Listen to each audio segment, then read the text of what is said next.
capítulo 28, versículos 18 al 20, donde encontramos esa gran comisión. Y terminábamos acerca de algo, había dos cosas que son imperativos que tienen que ver con el ir y con el hacer discípulos. Y la última, algo que teníamos que saber, que Dios iba a estar con nosotros todos los días, cada día hasta el final. Nos pusimos una tarea, pensar durante esta semana pasada en nuestra vida y coger un día de nuestra vida y pensar en ese día, tener un poco más de observación, capacidad de observar qué es lo que hacemos, quién nos relacionamos, qué retos, qué situaciones enfrentamos.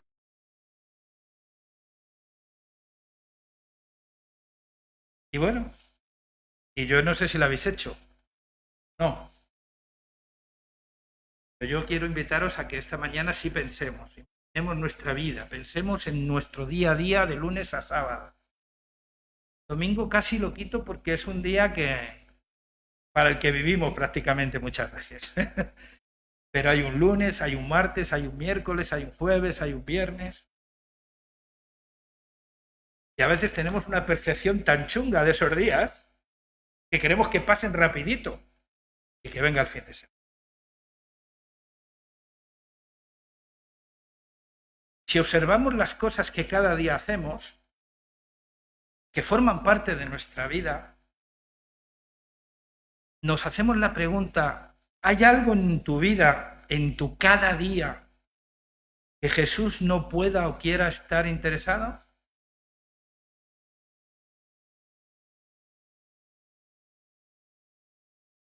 Es que parece, pero es importante. ¿A Dios le puede llegar a interesar toda mi vida? ¿A Dios le puede llegar a interesar todo lo que hago el lunes? Yo creo que a Dios solo le interesa lo que hago el domingo y el sábado.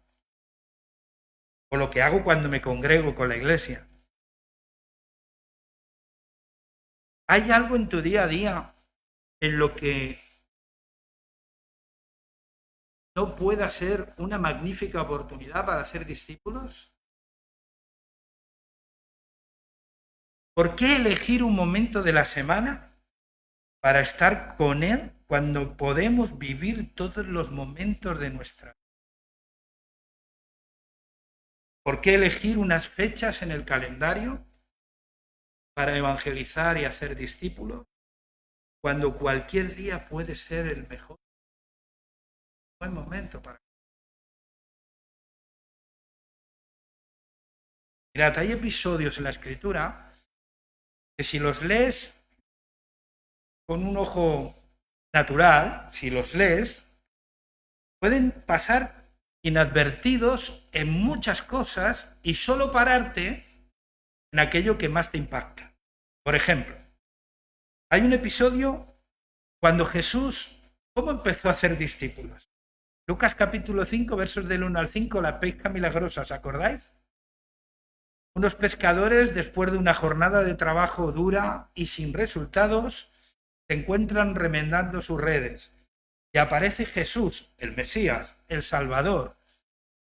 A lo mejor hoy les habrían invitado a un culto de evangelización, ¿sabes? Pero Jesús les invitó a nos vamos de pesca. ¿Qué parece? Era algo común, algo que ellos entendían, algo a lo que estaban acostumbrados, algo ordinario, algo de cada día. Pero en ese cada día, en ese algo ordinario, Jesús hace algo extraordinario. Y es que, como todos sabéis, hacen caso a un carpintero de cómo se tiene que pescar. Esto es, eso tiene miga, ¿no? Y pescan como nunca en su vida. Es curioso porque aquella pesca no les hizo pensar lo buenos pescadores que eran, sino lo grandes pecadores que eran. Es curioso, ¿no? Una pesca que traen las barcas llenas de peces, y baja Pedro y dice: ay de mí que soy hombre pecador, apártate de mí que soy hombre pecador. Si nos pasa a alguno de nosotros, nos convertimos en estos youtubers, streaming, ¿cómo son? ¿Cómo son? Youtuber y streamer. Y todos estos que dan charlas por dinero basadas en el éxito y todo esto, ¿no? Pero curiosamente ellos salieron de allí con una convicción de pecado que no era precisamente lo que a lo mejor ellos esperaban. Así que vemos como algo ordinario se convierte en algo extraordinario. ¿Qué me dices de Jesús, este ya resucitado, que se aparece a sus discípulos cómo y dónde? Cuando estaban orando. No. Cuando se habían ido a pescar, y este Jesús, que había resucitado, ¿sabéis lo que se le ocurre? Hacerles el... Sí, eso que a lo mejor para ti es una pérdida de tiempo, hacerle la comida a otro. ¿Vale? Pues Jesús se puso a hacerles la comida. Sabemos que fue un día extraordinario para muchos. ¿Qué me decís de Jesús invitado a una boda donde no faltó el vino?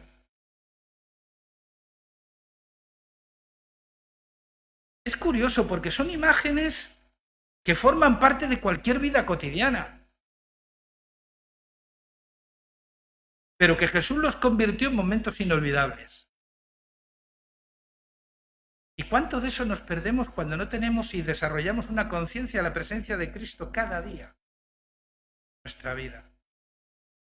¿Y cuántas oportunidades también nos perdemos cuando cada día también es una gran oportunidad para compartir?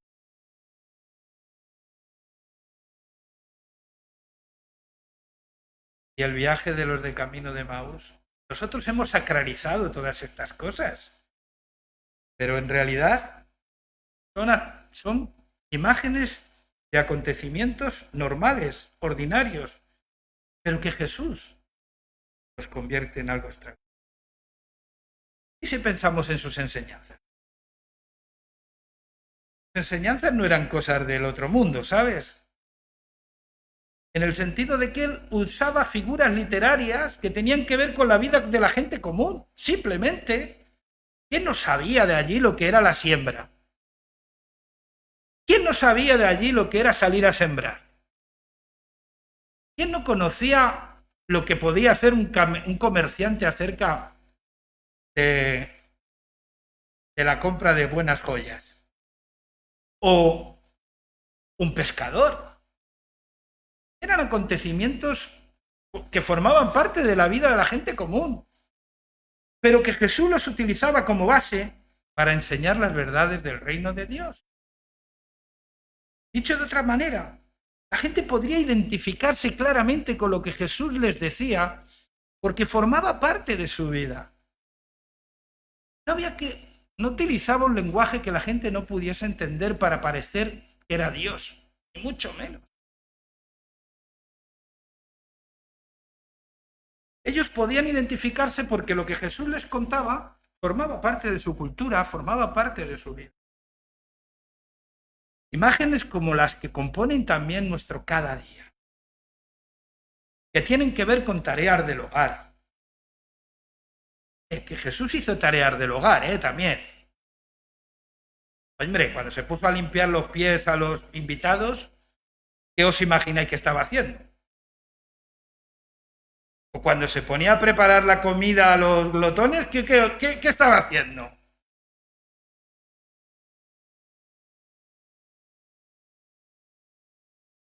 Imágenes que forman parte de nuestra vida familiar. La parábola del hijo pródigo, la relación de un padre con dos hijos, ¿eso se podía entender o no? O de la oveja perdida, que tan importante es para su pastor. Es capaz de dejar las otras 99 en el aprisco, en lugar seguro. No es elegir una para que se pierdan 99, no. Dejó a las 99 en un lugar seguro y se fue en busca de la perdida.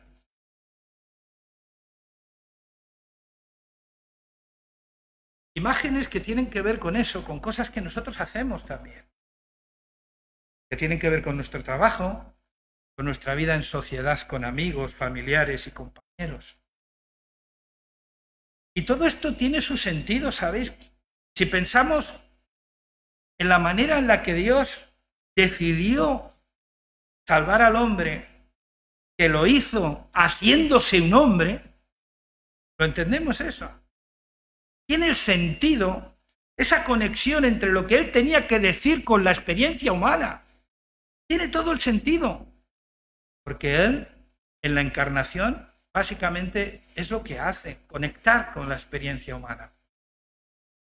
Participar de carne y de sangre, participar del sufrimiento humano, participar de toda la experiencia humana compleja, contradictoria, difícil, pero sin pecado.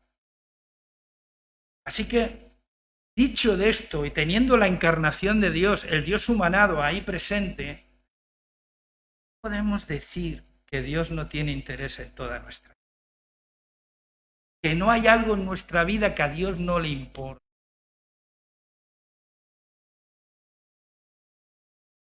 Pues sí, a Dios le interesa todo lo que vivimos. Y sí, realmente somos iglesias no solo cuando nos reunimos, sino cuando no.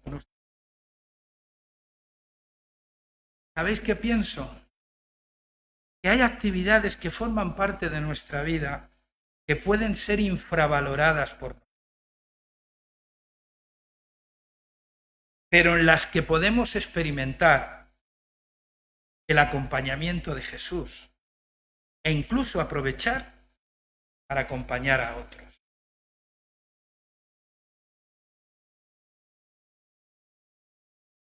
No hay nada en nuestra vida en lo que Jesús no tenga interés.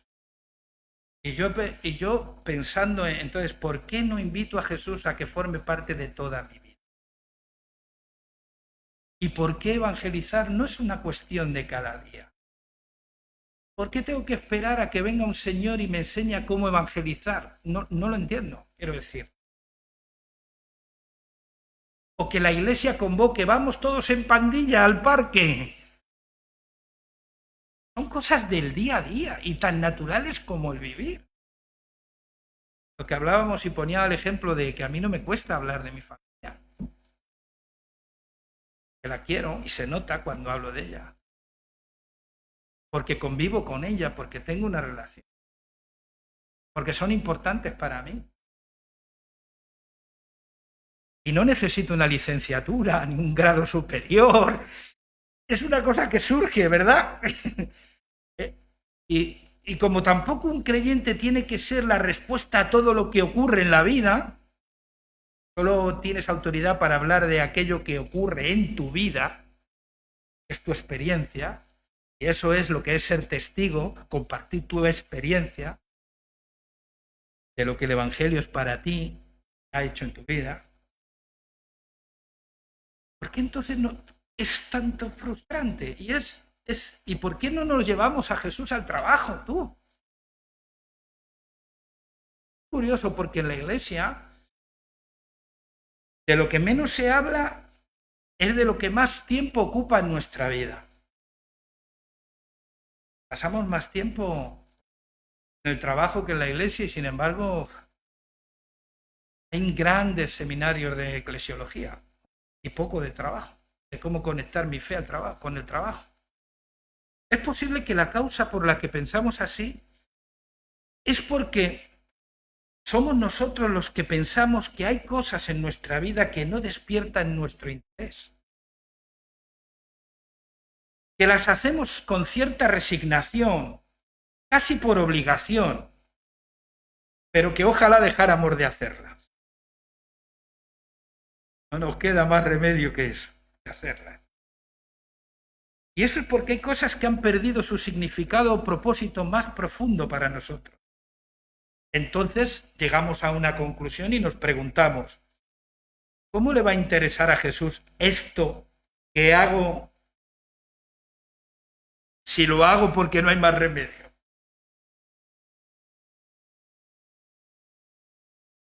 Porque no puedo hacer otra cosa. Igual nos puede pasar con el trabajo y nos puede pasar también con las personas. No todas, por diferentes razones, son importantes para nosotros, no despiertan todas el mismo interés. No todas despiertan un interés sincero y verdadero. Cuando pensamos que a Jesús le interesa solo lo que hacemos en la iglesia, la agenda de la iglesia lo domina todo, nuestro día a día. Y además se convierte en la norma mediante la cual evaluamos nuestra experiencia cristiana y, por si fuese poco, la experiencia cristiana de los demás también. En función de cuánto asistimos o cuánto participamos en esa agenda, en esas actividades. El trabajo, al que llamamos algo secular, es simplemente una obligación que hay que cumplir. De hecho, hay gente que sigue pensando que el trabajo es una maldición. Con eso de que ganarás con el sudor de tu frente, piensan que... Y no, el hombre ya estaba ocupado y la mujer antes del pecado. Lo que pasa es que el pecado lo manchó todo, lo contaminó todo. Vive el trabajo. Y ahora lo hacemos de una manera casi que queremos pasar inadvertidos en ese de lunes a viernes. Bueno, no es algo que nos importe más allá de lo que nos aporta. La vida en familia no es tan importante como el tiempo que pasamos con la familia de Dios. Los amigos se convierten en alguien que cubre, no con pocas dificultades y de manera ocasional, los huecos que quedan en nuestra apretada agenda. Lo sabéis, ¿no? Imagínate lo difícil que con esta manera de pensar se lo ponemos a matrimonios donde solo uno participa. O a familias donde los chavales no quieren saber nada de la iglesia. ¿Cuántos chavales creen que la iglesia les ha quitado a sus padres? Pero nunca nos lo preguntamos. Yo conozco a mucha gente que ha sacrificado muchas cosas en nombre de Dios que Dios no le estaba pidiendo. Es curioso porque todos aquellos que pasan a ocupar una segundo lugar en nuestra vida se convierten en el objetivo cuando, eso sí, la agenda de la iglesia determina que hay que evangelizar. Y entonces perseguimos a los amigos de los que nos acordamos cuando hay que evangelizar. ¿Quién quiere tener un amigo así? Yo no.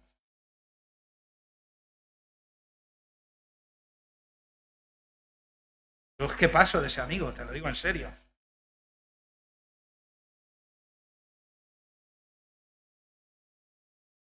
¿O quién quiere tener unos padres que solo se ponen cariñosos y bonitos cuando llega el domingo para ir a la iglesia? ¿Eh? O de lunes. He conocido a creyentes, incluso ministerios, que han sacrificado matrimonios, familias, hijos, amigos, en nombre de un Dios sin que Dios se lo pidiera. Eso sí, estos que han sacrificado esto, luego les ves en todas las manifestaciones cuando un gobierno, no de la iglesia, fuera de la iglesia, intenta aprobar medidas contra la familia. Chicos, si antes la mataste tú.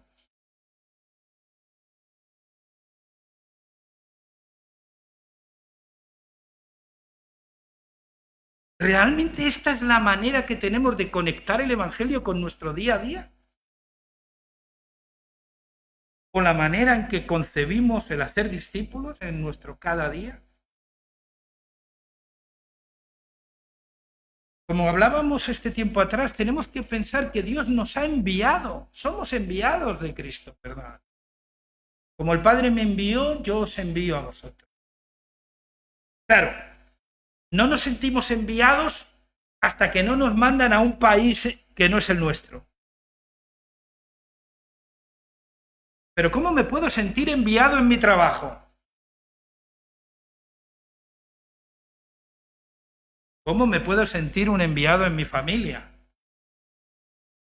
¿Cómo me puedo sentir un enviado en mi vecindario? En mi grupo de amigos. Pues es que has sido enviado a eso, tú. Cuando Jesús le dijo a sus discípulos hasta el último de la tierra, lo último de la tierra no es lo que hoy es lo último de la tierra. Era lo último de la tierra que ellos conocían. Estaba muy limitado, por cierto, en el mapa. Es nuestro mundo conocido lo primero que hemos de conquistar, lo primero que hemos, a lo que hemos de servir, a lo primero a lo que hemos de volcarnos. Hemos sido enviados. Recordad las palabras cuando Dios llama a Abraham, le dice, te bendeciré y serás de bendición. Y en ti serán benditas todas las familias de la tierra.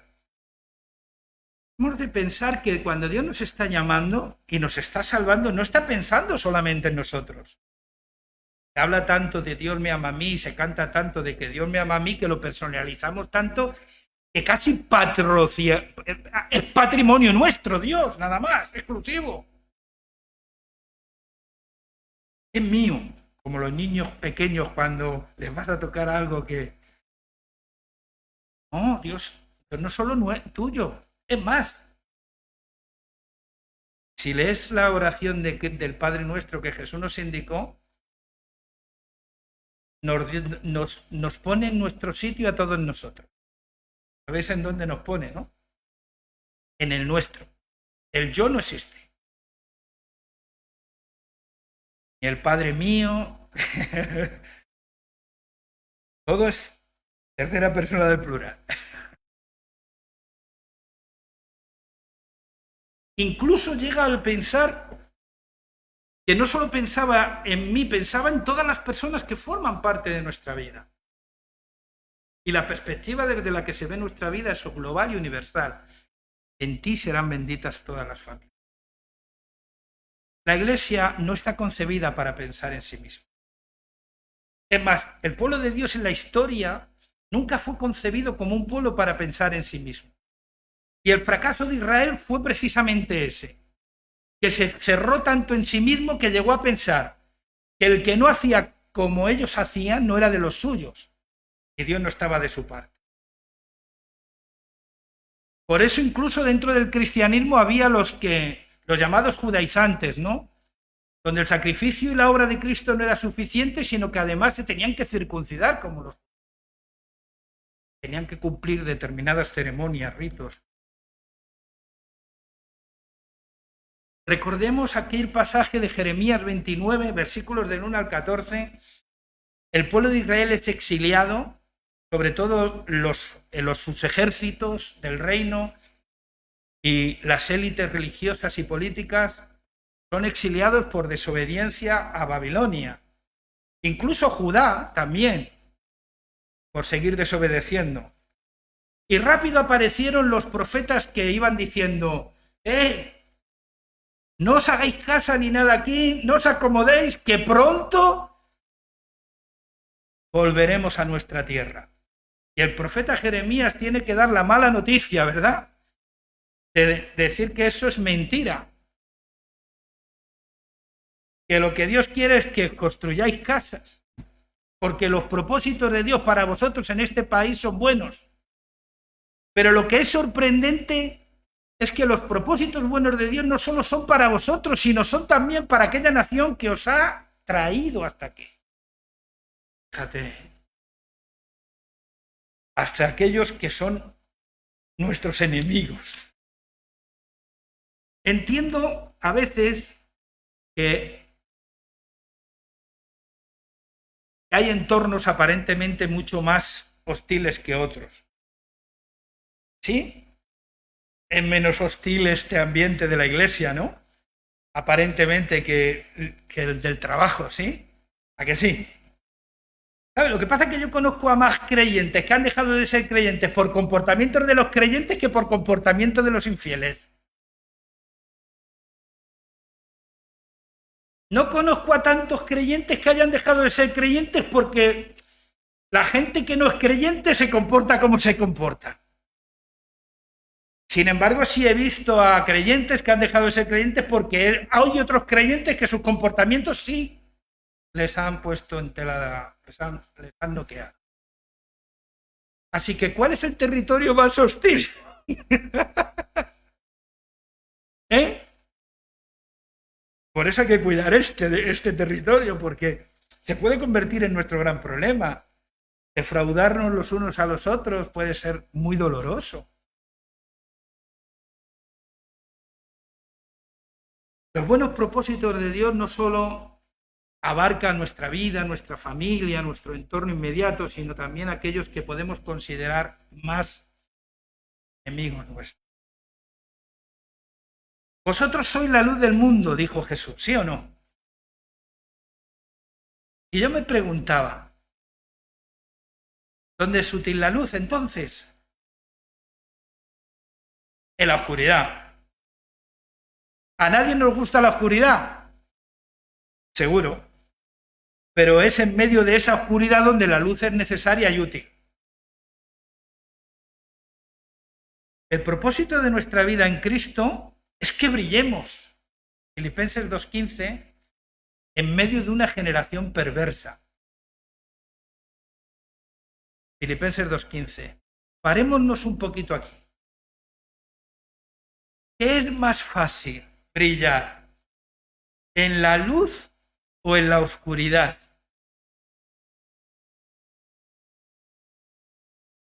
En la oscuridad.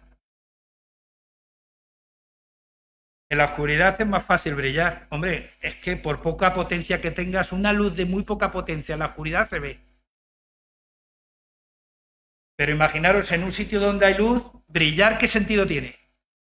¿Que deslumbres a la gente? ¿Que les dejes ciegos? ¿Y por qué buscamos brillar más en la luz, la iglesia? Y nos da igual pasar inadvertidos en la oscuridad, la sociedad. ¿Lo habéis preguntado en algún momento?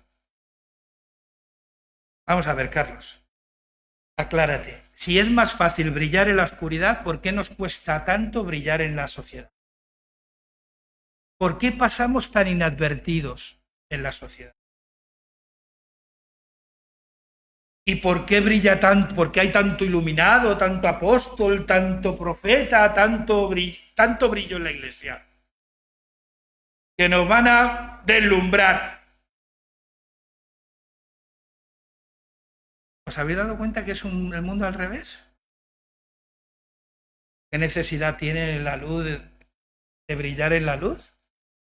Si la necesidad está afuera. Algo estamos haciendo mal. ¿Sí o no? O a lo mejor la luz no es tanta luz, por eso se brilla. ¿No? O nos parecemos tanto a la oscuridad que pasamos inadvertidos. ¿No creéis que puede ser esa? Si para nosotros es más fácil brillar en la iglesia que en la sociedad, es posible que estemos actuando y pensando de forma equivocada acerca de nosotros mismos y de lo que es la iglesia. Habremos perdido toda la orientación en nuestro seguir a Cristo y nuestra mirada no estaría puesta en Cristo. Brillar en sociedad debería de ser más fácil.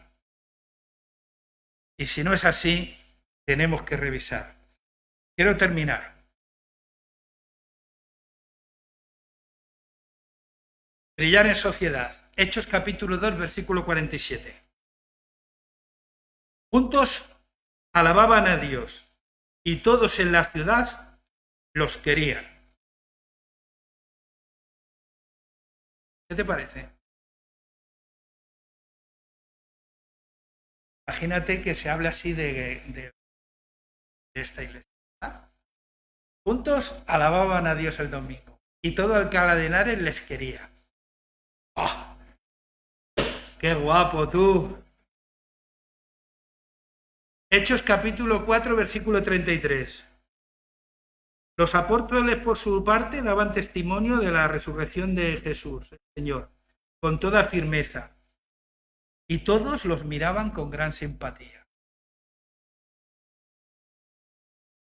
También la Biblia, la Reina Valera dice, y el favor, y tenían el favor del pueblo, o la gracia abundaba entre ellos. Hechos 5:13. Pero ninguno de los demás se atrevían a juntarse con ellos. Caso, pasaban cosas, acababa de pasar lo de Ananías y Zafira. Así que, dice, ninguno se atrevía a estar con ellos, aunque el pueblo les tenía en gran estima. ¿Cómo podemos explicar esto, no? ¿Cómo podemos explicar que la gente quería la iglesia? Que la gente tenía en gran estima la iglesia. Cuando constantemente se nos está diciendo que el mundo es hostil, que la sociedad es hostil, que todo el mundo está en contra de nosotros.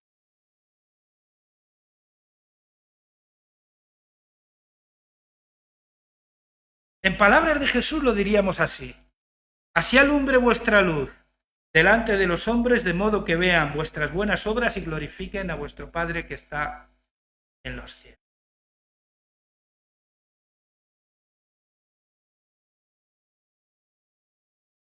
Y para ello tenemos que armarnos del pensamiento como en Cristo Jesús.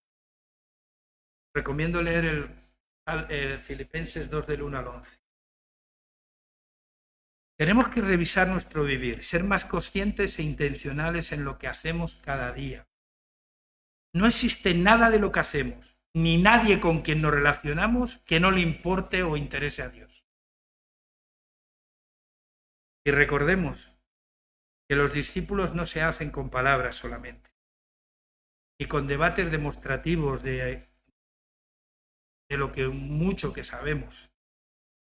No se consiste solamente en transferencia de información, dando información de lo mucho. Hacer discípulos tiene que ver con ser auténticos, con ser íntegros, honestos y ejemplares.